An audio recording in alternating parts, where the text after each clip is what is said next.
Raids. Raids, raids, raids. Aren't raids exciting? Even the word raid conjures images of excitement, adventure, and daring. Maybe this is because the word raid carries connotations of stealing and getting away with it. Raiders of the Lost Ark sees Nazis attempt to steal ancient artifacts while Indiana Jones tries to stop them. Tomb Raider stole, artifacts from various tombs, as well as the hearts of pathetic nerds on the internet like you. And of course, raids are no stranger to the world of professional wrestling because various top companies have poached top talents from each other over the decades. So I'm Jack from WhatCulture.com, and we're going to look at the 8 biggest talent raids in wrestling history. Number 8, the raid that inspired this very list, WWE takes some of New Japan Pro Wrestling's top talent. Earlier this year, in the immediate aftermath of New Japan's Wrestle Kingdom mega show, news broke that 4 New Japan workers had signed contracts with WWE. Bullet Club members Carl Anderson, Doc Gallows, and AJ Styles, and of course, NXT superstar now, Shinsuke Nakamura. Now, so far, Nakamura's really impressed in NXT. He's put on a fantastic match of the year candidate with Sami Zayn. AJ has been impressing as well. He's had a pair of fantastic pay-per-view matches with Roman Reigns. He made that awesome debut in the Royal Rumble. Gallows and Anderson, not so much. Their gimmick seems to be AJ's best buddies, and while that might be true backstage, and that's lovely, congratulations to them, it's not really portraying them as the dangerous ass kickers they were over in New Japan. But still, because it was a shocking example in the new age of WWE shamelessly poaching a handful of talent from one of their main rivals in the world, this gets on the list. Number 7, TNA gives a lovely retirement home to various ex-WWE superstars. It's no secret that TNA have never been shy of scooping up former WWE superstars, often with damaging regularity with regards to their own homegrown talent. Of the 19 men ever to hold the TNA World Heavyweight Championship, an unbelievable 9 made their names in WWE, and that would be Kurt Angle, Jeff Hardy, Matt Hardy, Bubba or Bully Ray, Bobby Lashley, Mr. Anderson or Kennedy, Mick Foley, Drew Galloway, and finally, and you might want to leave him out if you're a big ECW fan, Rob Van Dam. Unlike most talent raids on this list, however, this trend hasn't always yielded positive results. Despite being a stalwart of the company and an amazing servant to TNA since his debut in 2002, AJ Styles took 7 years to become their world champion, simply because he was fighting for his spot alongside much more globally established ex-WWE names. In the early days of TNA, this problem was often even worse. Although the promotion gained a following due to the vast talent on display from names such as Styles, Christopher Daniels, Petey Williams, my boys, the Motor City Machine Guns, if you're listening, I love you,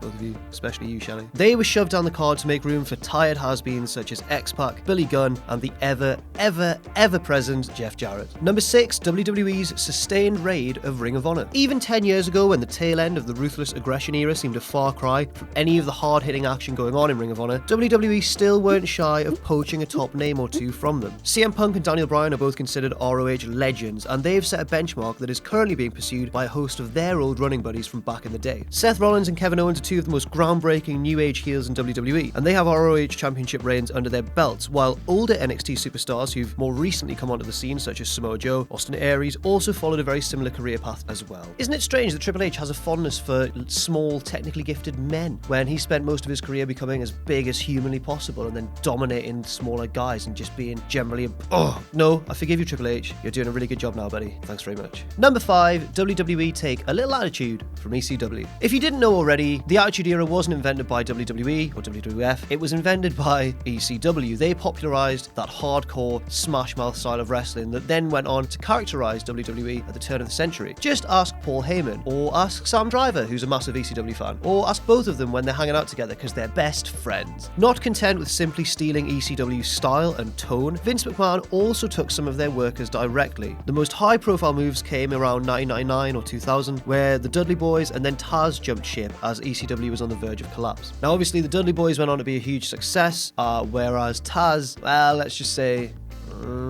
don't know what to say really. F*** you, Taz. Number 4, WCW clear out ECW. If WWE's poaching of various top ECW stars was a raid, WCW's behaviour was daylight robbery. Just as WWF owed a lot of their late 90s success to ECW, their rivals sure as hell did too. Whereas WWF aimed for the top talent, WCW took a different approach, and they signed many of ECW's undercard, especially technical and cruiserweight wrestlers such as Chris Benoit, Eddie Guerrero, and Dean Malenko. After they stole those guys, Paul Heyman sought to replace them with Lucha Libre sensations such as Rey Mysterio Jr., Juventud Guerrera, Psychosis, Conan, and then Bischoff signed those as well. But all's fair in love and Monday Night War. Unfortunately, unlike WWF, who at least utilised the Dudley Boys to their full potential, WCW ensured that their signees were criminally underused. The fact that so many talented stars were wasted by their new promotion when they could have arguably transformed the company's fortunes surely makes this the least successful talent raid on the list. In fact, so many wrestlers were so disappointingly wasted that it actually led to a subsequent exodus, which brings us to number 3. WWF turned WCW's unwanted mid-carders into stars. So what happened to guys like Benoit, Malenko, Eddie Guerrero, Chris Jericho? They jumped ship to WWF in 2000. Well, Jericho jumped in 99, but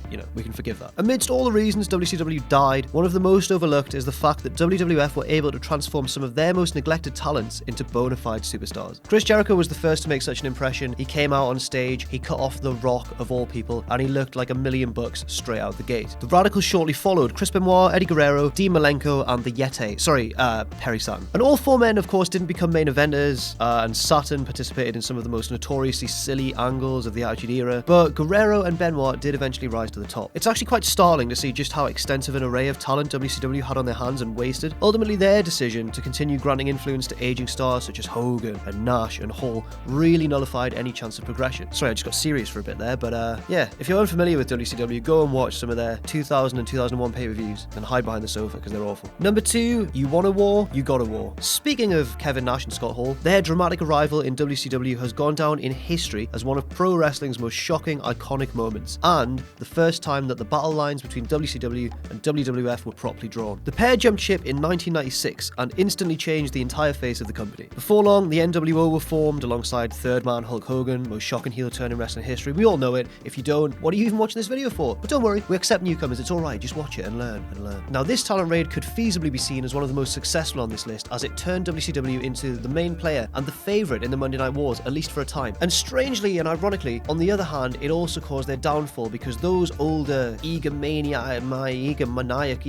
selfish old guys really sort of prevented any further progression. They were unwilling to let go of their spot. If you can't tell by now, I'm quite biased against WCW. Oh man, I hate that promotion. Number 1, Vincent Kennedy McMahon raids the territories. In the history of pro wrestling, no talent raid has been more influential or important, or indeed shocking, as Vince McMahon's sustained poaching of territorial talent in the 1980s. It transformed his father's company from a regional promotion into a national powerhouse and made the business more of a monopoly than ever before. Now, many have criticised Vince McMahon for being so ruthless in the 80s and destroying the old way that wrestling promotions were run, running down the NWA, running down, all those regional promotions, that really defying the way that things were done. However, without that, would we love pro wrestling today? Would I even be doing this job now? Maybe the industry needed a bit of a monopoly to get it into the public eye and really get things going. The most influential of McMahon's early signings were Georgia Championship Wrestling's Roddy Piper, you might have heard of him, and the Iron Sheik, you might have heard of him. And also American Wrestling Association's Jesse Ventura, might have heard of him, and Hulk Hogan, I